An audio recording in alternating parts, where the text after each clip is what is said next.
Furcsa volt, hogy az Ukrajnában zajló hatalmas korrupciós botrányt senki meg nem említi.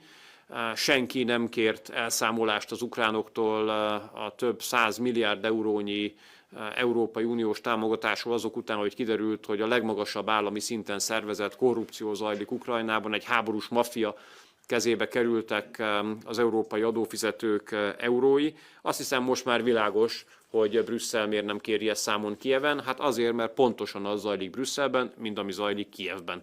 Óriási korrupció zajlik itt is. Most éppen egy újabb csontváz esett ki a szekrényből, hiszen az Európai Unió korábbi főképviselőjét, a Juncker bizottság alelnökét tartóztatták le korrupciós váddal, és ugyanúgy a von der Leyen bizottság korábbi külügyi főtitkárát is letartóztatták.